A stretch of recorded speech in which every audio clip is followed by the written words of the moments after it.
Articulación temporomandibular o ATM de los odontólogos. Es una articulación temporomandibular es una articulación doble cotilla o bicotilla. Una articulación de dos ejes.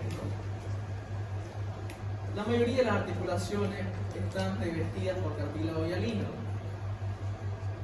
pero esta articulación, por su densidad al conducto adhesivo externo, también presenta fibrocartílago.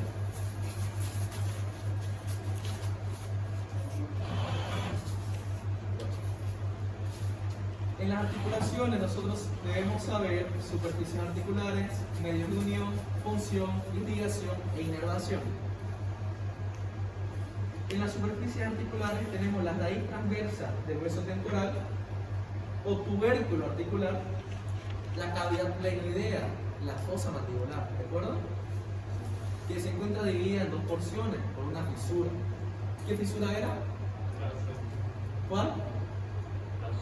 De Glaser, ¿no? La fisura petrotimpánica de Glaser, que medía una porción anterior, que es articular, y una porción posterior, que es no articular, ¿no?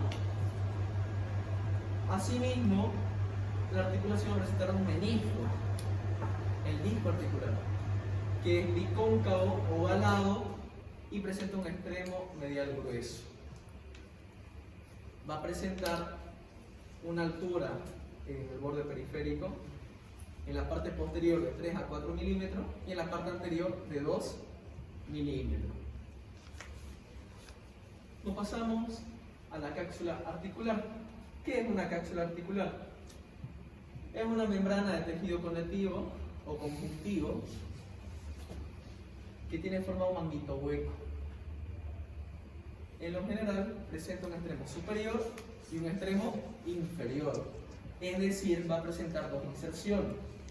El extremo superior a nivel del contorno del hueso temporal, que va a ser, por ejemplo, en la fosa mandibular, en la raíz transversa, en la fisura petrotimpánica de Glaser, y el extremo inferior a nivel del hueso mandibular, para ser específico, en el cuello de la mandíbula.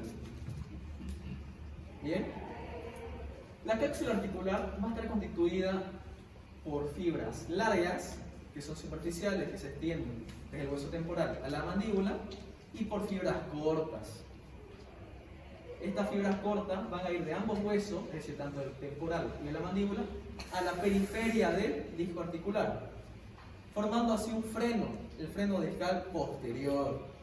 Pero para Farabeus forman otros tres, dos anteriores y uno posterior. Anteriores como ser el disco mandibular y temporodiscal, y el freno posterior, el freno disco mandibular. ¿Me dejo entender?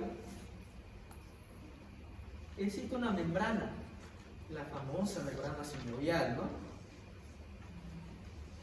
que va a dividir esta articulación en dos partes, en una temporodiscal y en una discomandibular, donde se insertaba superiormente, como ustedes me digan, contorno de la superficie articular temporal suficiente, inferiormente a nivel del cuello de la mandíbula. ¿Queda claro? Les adelanto, esto les voy a preguntar. Para Farabeus, las fibras cortas forman todos los siguientes frenos, excepto... Y yo lo que le digo, entra, ¿no? A menos mis exámenes. Tenemos medios de unión, ligamentos, principales y accesorios. Los principales vienen a ser intrínsecos. Tenemos dos, un ligamento externo y un ligamento interno. No se olviden que externo lateral es lo mismo, ¿cierto? El ligamento externo se va a extender desde el tubérculo cigomático anterior, parte vecina de la fosa mandibular, y se va a insertar ¿dónde? En la mandíbula. ¿En qué parte? En la cara posterolateral del cuello de la mandíbula. Y el ligamento interno va a ser delgado y menos resistente. Se va a extender desde la fisura petrotimpánica de Glaser, de la fisura petroescamosa de la espina del efenoides, y va a terminar ¿dónde? en la cara interna o medial del cuello de la mandíbula. De igual manera tenemos ligamento accesorio, para ser específico 3. El ligamento efenomandibular, ¿dónde creen que se está originando? Ya lo vieron en efenoides, ¿no? En la espina esfenoidal o espina del hueso efenoide. ¿Dónde se inserta? ¿Dónde se inserta el ligamento efenomandibular?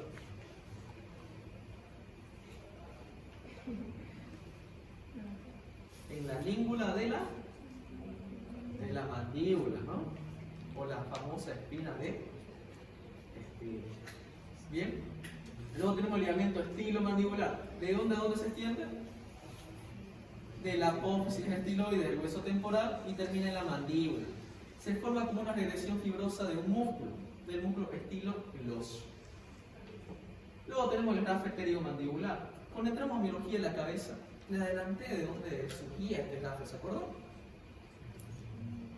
En la clase presencial.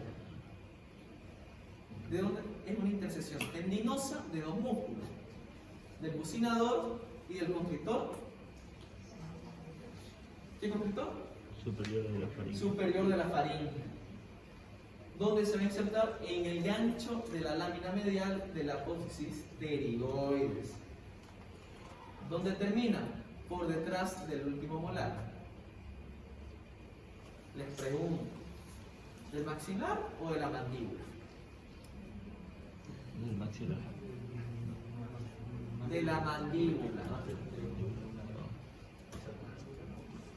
También el grafo pteriomandibular se llega a insertar, ¿no? A nivel de los bordes alveolares, tanto el maxilar y en la mandíbula, por si acaso.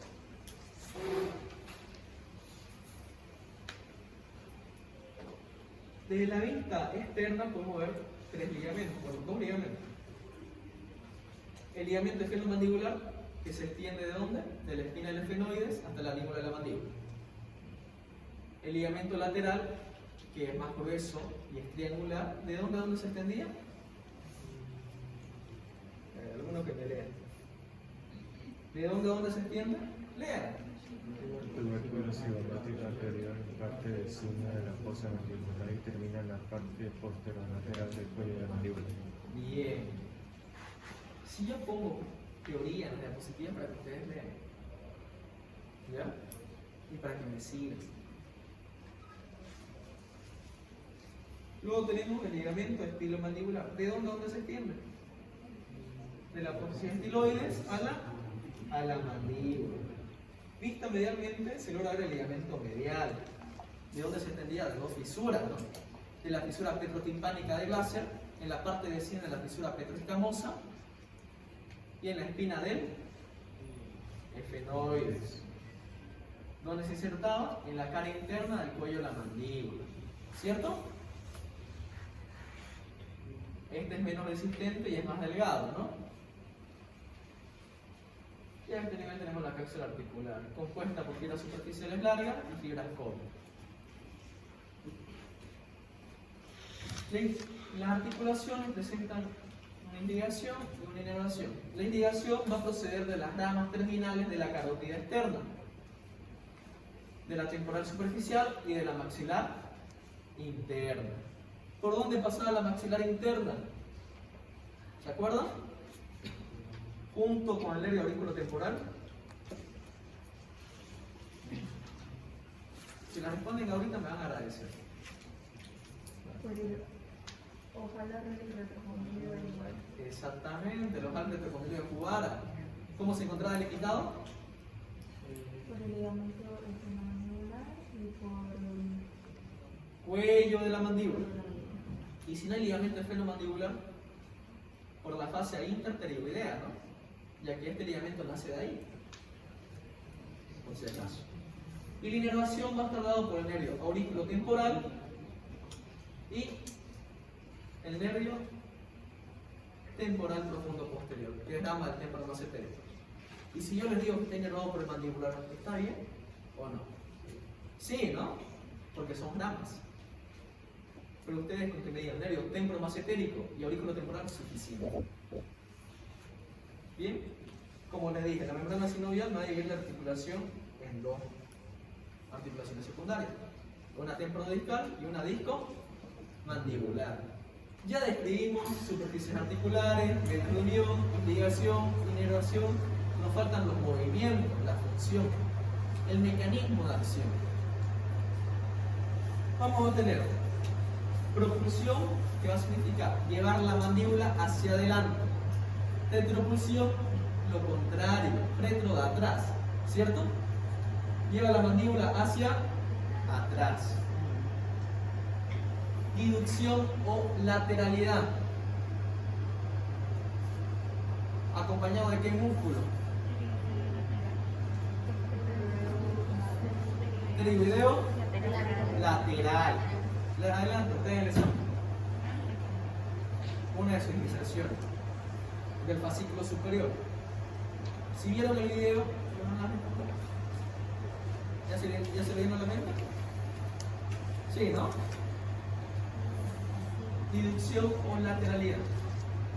Y asimismo la elevación y el descenso de la mandíbula. La articulación va a permitir que descienda la mandíbula y que la eleve. ¿Qué músculos tenían la misma función? Los músculos masticadores, ¿no? Eso en relación a la articulación temporomandibular.